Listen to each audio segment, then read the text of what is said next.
In our videos, we talk a lot about how tough MMA is.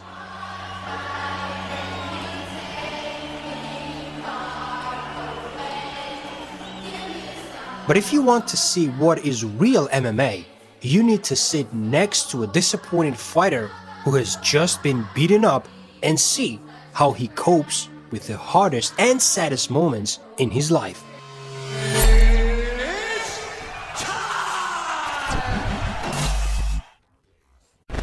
The trilogy of Velasquez and Dos Santos is one of the greatest in the history of heavyweight.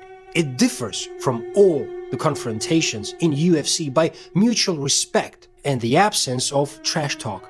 Each of the fighters had their own great moments. In the first fight, Junior took out the undefeated champion in just a minute, but in the rematch, Kane, in his trademark style, bet Dos Santos for 25 minutes without stopping. Despite the total D-class, Junior commanded respect for his resilience. No one could have withstood such a beating, but the audience in Vegas thought otherwise. Dos Santos, all beaten up and no longer looking like himself, congratulated the new champion and said that Kane was better that evening. But we can see that despite the smile, sadness and annoyance were visible in his eyes. For some reason, the audience started booing the former champion, to which he replied, "Why are you guys doing that? Why?" These words still break our heart. A man who gave his all and sacrificed his health for the sake of the people was booed by them. But commentator Joe Rogan decided to cheer up the fighter. Fight is hard out, ladies and gentlemen. How about some love for Junior Dos Santos?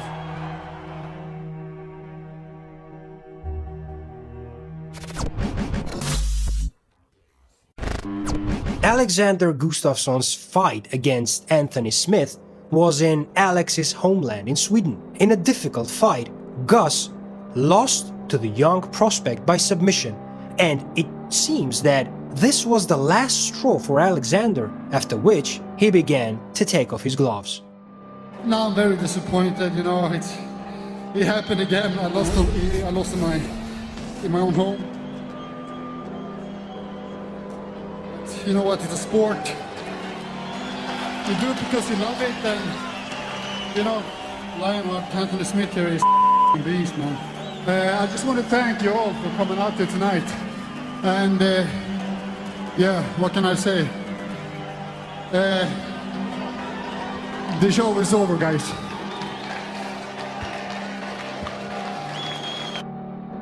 After this defeat, Gustafsson will decide to return, but as this fight will show, it would be better if he really ended his career at that very moment. As we know, becoming a champion is the main goal of every fighter. If you want to get a gold belt, you need to sacrifice sweat and blood. But sometimes that's not enough. I mean, literally. The fight of BJ Penn against Joe Stevenson is a great example of this. BJ has done so many terrible things to Joe that Tony Ferguson himself would be envious. Footage from this fight is forbidden to be shown on most sites. Even the official channel of the UFC demonstrates it in black and white. But we don't need a fight. Just one photo after the fight where Joe Stevenson is lying with tears in his eyes in a pool of his own blood is enough. Penn cut him up, washed him with his own blood and choked him in front of a huge audience. This photo makes it clear how painful a defeat can be. After this fight, Joe fell into depression and had serious problems with alcohol.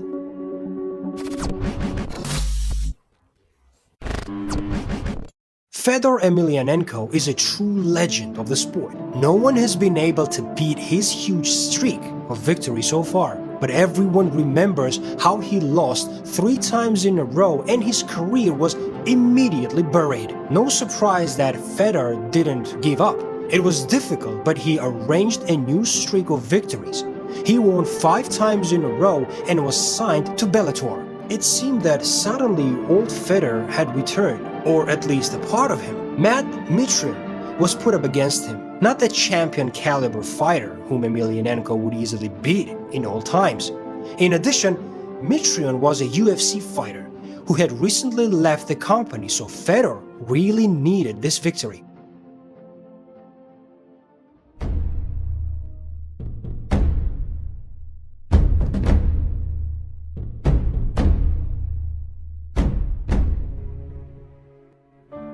The fight ended very quickly. Both fighters struck, both fell, but Mitrione was able to get up, and Fedor didn't. It's a really sad moment. In this fight, the last hopes that we can still see the same Fedor died. Each of his defeats is painfully unpleasant, but this one was especially tough.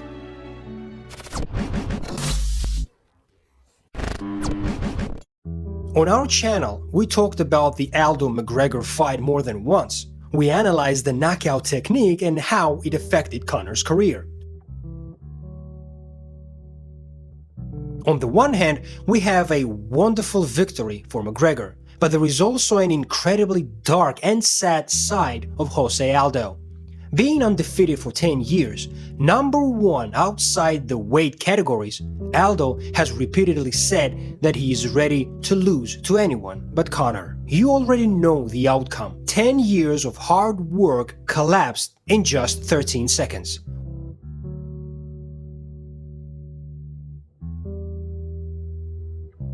When Jose woke up after the knockout, his main nightmare turned into reality. The King of Rio could not hold back his tears. Hiding his face behind his t-shirt, he went to the locker room where he couldn't contain his bitterness from the defeat. The realization of what Aldo had lost and in what manner even came to McGregor when he said after the fight, Honestly, I feel for Jose.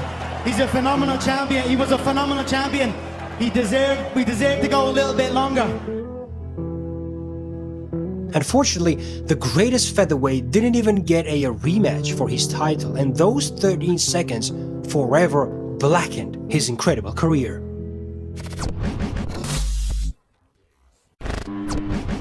BJ has already been in our top as a man who brought a fighter to tears, but this time he will bring you to tears. Unfortunately, Penn's legacy has deteriorated due to his streak of defeats. But it's enough to know one thing. If there was no BJ Penn, we would never get McGregor, Khabib, Ferguson, and, in general, everyone who fights welterweight and lighter weight classes. The born featherweight managed to fight even in heavyweight.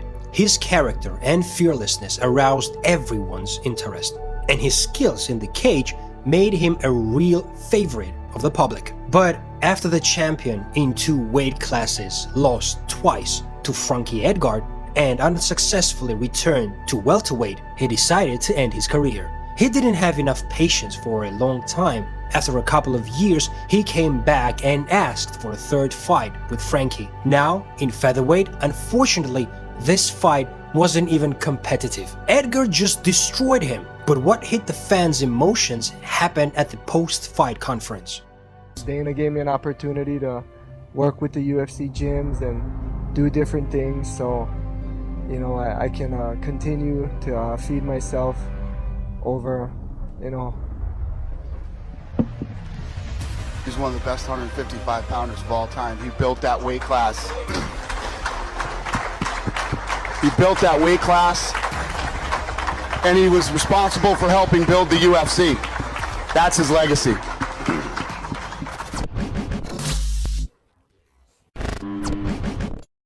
Going back to the reign of Fedor Emelianenko, we saw a real beating of Mark Coleman, who was beaten in the striking, was beaten on the ground, and was finished with a painful submission. But all this time, there were Coleman's daughters in the hall, and they were even more upset by his defeat than their father. It was a truly brutal fight to be watched by little girls, especially considering that their father participated in it, so it's not surprising that we have them in this top. Yeah, he feels great. No, it's okay. It's okay, baby.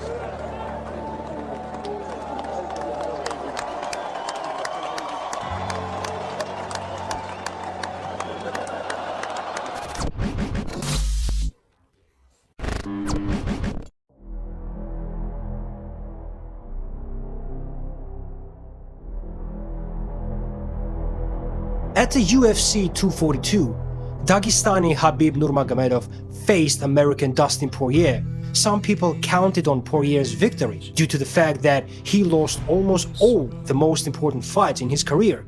Every time Poirier rises to the top and gets close to the title, he loses and rolls back again. Dustin himself is one of the nicest guys in the UFC, treats everyone with respect. He is engaged in charity and attracts others to it. So many were rooting for him. Dustin was already preparing for his fight as an interim championship and did everything to defeat the Dagestani. Unfortunately, everything that Poirier had just wasn't enough to defeat Khabib. He immediately began to take him down and beat him. Dustin showed a couple of excellent sweeps, kept on well and didn't take much damage, but still lost. Although he had great moments in the battle when he shook Khabib and took him to the guillotine, but he didn't close the guard and Khabib used it to choke Poirier.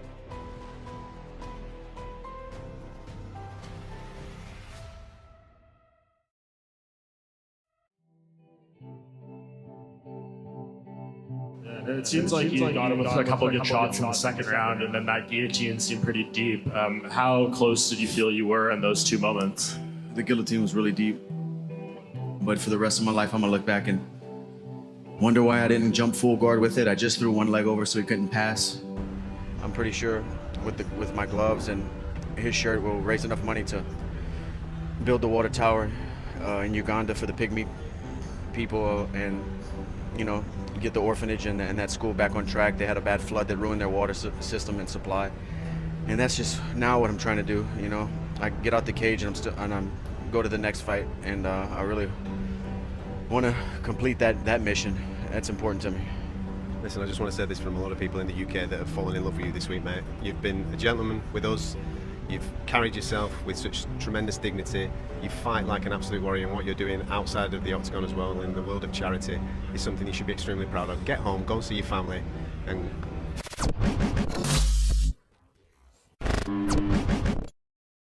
We all remember Chael Sonnen as a very sharp-tongued fighter who never gave up his statements. Even when he lost, he said in response that he was still invincible and indisputable. It would seem impossible to touch him. Mentally, he was bulletproof, but it was an image that cracked twice. For the first time, it was after the fight with Silva. It's devastating. I can't sugarcoat it. My heart's broken. I came in with a silver medal. I wrestled for a world championship. I came in second. I fought in the WEC for a world championship. I came in second. Now I fought in the UFC. And again, I'm a runner-up, and it hurts really bad. The second case occurred years later, when he lost to Machida and announced after the fight that he's retiring. If in the cage he gave, as always, a confident interview, then in the interview with Ariel Helwani, Chael opened up like never before. In your mind going into this fight, did you tell yourself if you didn't win that you were going to retire? No. I fully thought I was going to win this fight. I was going to call out Ryan Bader. I had the whole thing ready.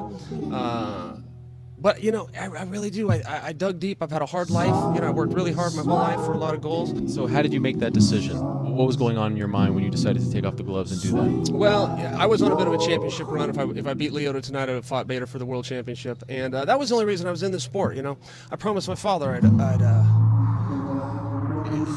was just in the sport. Do you leave with any regrets? No. I loved every minute. And what a great honor for you. You retire undefeated and undisputed. Undefeated and undisputed. 3 different weight classes. The greatest fighter the sport has ever seen. People say the eyes are the mirror of the soul. Sonnen's tear-filled eyes perfectly conveyed his emotions about the promise to his father.